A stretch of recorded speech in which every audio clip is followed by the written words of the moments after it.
recognize that we don't understand that when we try to make somebody else live by the law, we end up suffering and we end up being not attacked, but what it is that that's the only way that God can teach some of us is through our troubles and our trials. So He puts these things on us. He lets these things happen. Well, that's not biblical that God lets these things happen. I don't know. Check on Job. Oh, yeah. Satan says, oh, yeah, man. He says, heck yeah. Who wouldn't worship you when he's a gazillionaire, got all these things, everything he touches does good? It's kind of like Kai's world. We can all see, look at Kai, say, Kai, look at Kai. He ain't got no worries. He ain't got no troubles. He ain't got no trials. God said, yeah, he's my boy. All of a sudden, AJ says, yeah, but take your hand off of him, God, and see how long he praises you, walks around happy. God says, okay, bet. But is that not scriptural? Is that not what happened? That is completely what happened. Because God knew that not only was this lesson for Job, but it was what? All of it. So now we have to view these things as potential lessons. Because when we start viewing, AJ, our troubles and trials as a medium through which we're learning, and we say earlier today, we didn't want to be a preacher. We didn't want to be a what? How do we learn to be a teacher? Emily, how do we learn that? You have to learn the lesson, don't you? That's the only way you can teach it. If you go through it yourself, then you go through it. Now you're a teacher, Amber. But a preacher has not gone through it. A preacher can tell you and sit here and talk about, we was talking about this prosperity ministry, about how you got to do all these things, do all these things.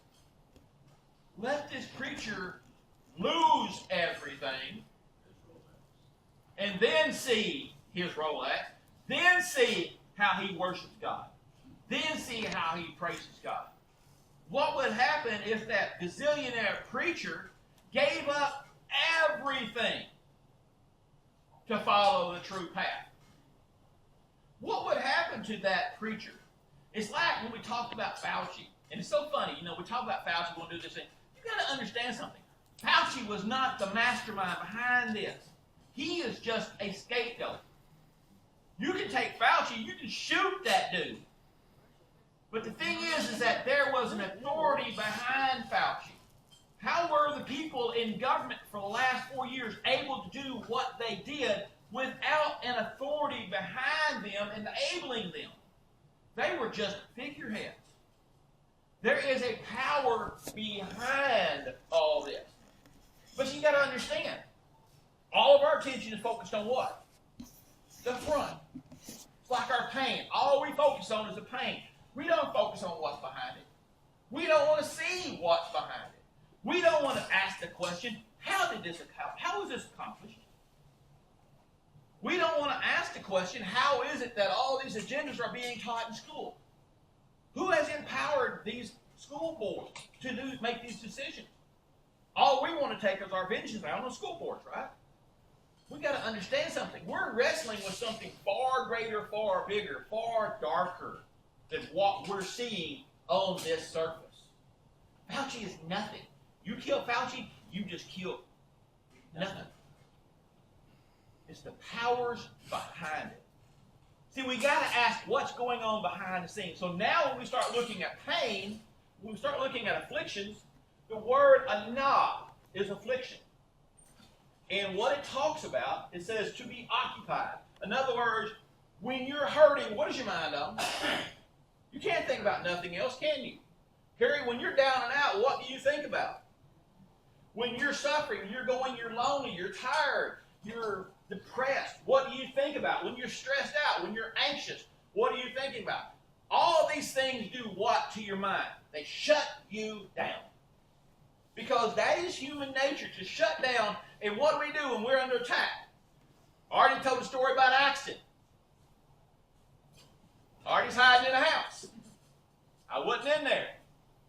But apparently, Axton, because he's known, David, for his situational awareness. Axton is like this ninja supreme. He knows everything. Not. And so Artie jumps out. How did Axton respond?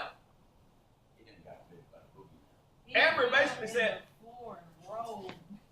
and it's just, but that's our reaction. When we get under attack, what do? We want to on the what? Puts us on the offense. Because we have been oppressed now. We've been depressed. We've been humbled. We've been put down. That's what this word anah means. This is the spelling of the word anah. I found it interesting that the root word of the word anah is, guess what? Anah. Okay, understand what I mean by this. When you go in the Strong Concordance, all right, so he says, in the Strong verse 71, he says it is good. Good says H2896. And its word tobe, good, pleasant, agreeable. All right, and it goes down the origin, because the root word is 2896. The origin is the word, because remember the original word is T-O-B, okay? The root word is H2895. Spelled a little bit different.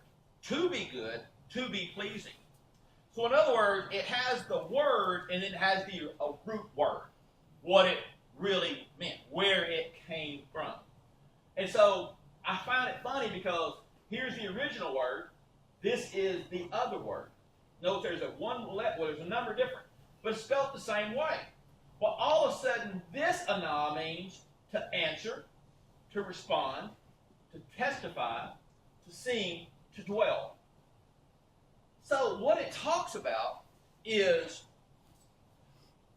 when we're oppressed, our first reaction is to do what?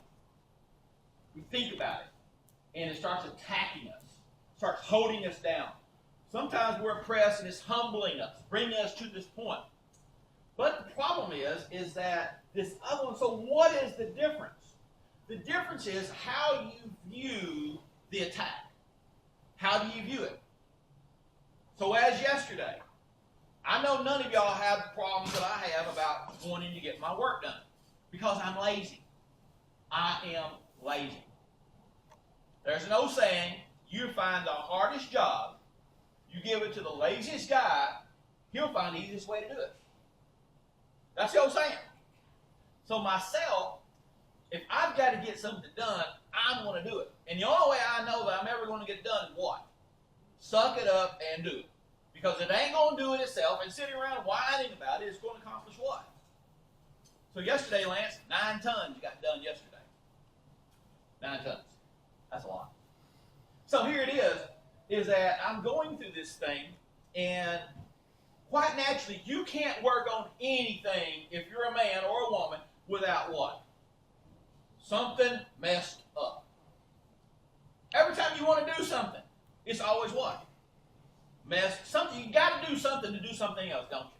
So as an example, I was thinking about, okay, so I happened to call the guy on the gravel because, again, Amber's taught me, she's complaining about the mud getting trapped in the house. And sure enough, it looks like pig pen out in the backyard.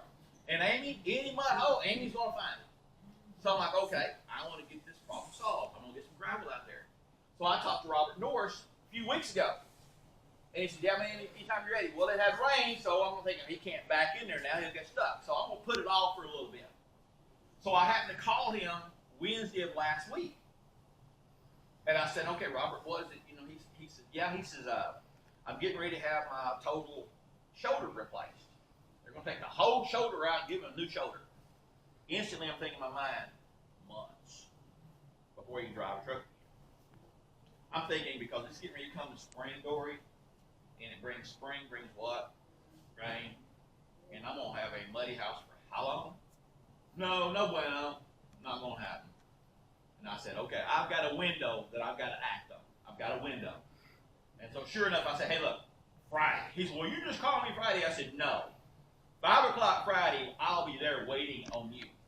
So I had things I had to do to get ready because before he could pull back in there, guess what I had to do? I cleaned my driveway because my driveway was full of crap from Christmas. Okay, so I got to clean this up. So then that's Wednesday night. So Thursday night, I had to get out there and clean the inside crap out so he can dump it where he can dump it. I got all that done. Friday, he dumps it. I'm like, okay. And I got me some new gravel. So Lance, I'm going to get up there and go to work. So the first thing I do, I go over to get my wheelbarrow. What do you think's wrong with my wheelbarrow? Not just flat tire. I can air that sucker up. Right. Big old pumps hanging off. I'm like, what the? So I'm like, okay, God. I I wanted to get this stuff done, but you know better, so I'm going to rest because tomorrow will be rough. Sure enough. So, again, Monty wants to overdo things. So I go up there and I get up Saturday morning and I've got all these things that I'm going to have to try to accomplish and all that, and I get these wheels. I buy the wheels. And so as I got my wheels, I walk up there and I put them on. Guess what I've got? Wrong wheels. Because I wanted taller ones. Never. But the problem is that Friday night, you know what I heard in my mind? 22. No, in my mind, this is what I heard. I heard this in my mind. I heard, verify that they'll fit. Oh, they'll fit. I'll tell you something. If you ever hear something in your mind at least once, if not twice, go check it out. Because every time you're going to go work on something to do something, you look at this tool and you go like this. You look at this tool and you go, I don't need that. No, I don't need that tool. You're going to need that tool. It's proven. That's the Holy Spirit trying to tell you something. Listen to me, dummy. Listen, you're going to need it. How many times y'all experienced that? So I'm sitting there and I get that kind after not listening and going out verified. So now I'm back. Clock's ticking. I'm already stressed. I've already got a headache. Now I'm really getting stressed. Because now I guess where I got to go. I got to go back to Harbor Freight. Now I got to go buy a new wheelbarrow. Because you can buy a wheelbarrow as cheap as you can buy wheels. And now I'm mad because I got to spend this money on wheelbarrows. So I'm sitting out there and I have to go back to Harbor Freight and take this thing back. Well, while I'm taking this back, I've got this young guy. And Amber and I had just watched this video the night before about the guy who worked. Where do you work at? And he talks about all the responses that he works at IKEA. And he's talking about how customers come in and say things and like, well, can I get a discount? Why, sure, why don't you just give it to you? And that's what so I'm thinking about this guy. And this guy is telling me, and he's preaching to me about, you didn't wipe the tire. And I'm good. You can tell me once. I'm good for it. Tell me where I violated and I'll do wrong. But do not sermon me. Do not caution. Because if you want to make me mad, that's the easiest way to do it. Because I can pick your flaws too.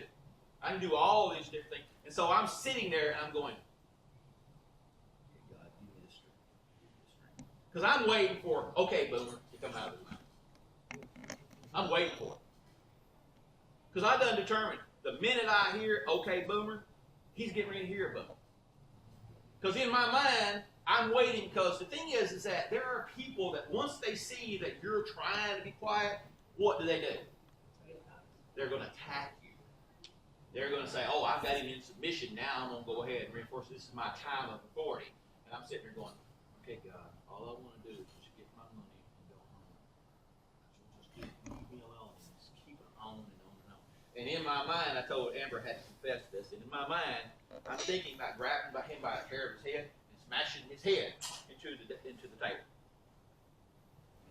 In my mind, that's what I'm thinking about doing. And the whole time I'm hearing, honey, do you know why you're going through all this? I don't want to talk about that, God. I don't want to talk about why I'm going through all this. Because I'm refining you. Deal with this stuff and shut your mouth. Just let it go. He's not violated you. He's not touched you. He's not done nothing to you. He's just telling you, wipe it off. You didn't wipe it off. Let it go. But instead, I'm getting attacked constantly around me. I'm getting all these things. Because God's trying to say, Monty, chill out. Because you are 62 years old. You don't need to move 16 tons of gravel today. But what will Monty do? Monty will move all he can because Monty sets goals because I want to get it done. Because I have to get this crap done. And I'm stressed. He says, relax. Because he stresses where you take it upon yourself. So we find these things that our suffering and our trials is meant to accomplish something. But when we start looking at this word, affliction, we think about affliction as something that occupies us and all these things. But all of a sudden we see that it's different. Now remember, there's the backstory to everything. Where is this backstory revealed? It's revealed within the word study. It's formed of 3 letters. Ayin, Nun, Peh. Ayin basically means to see within. Alright?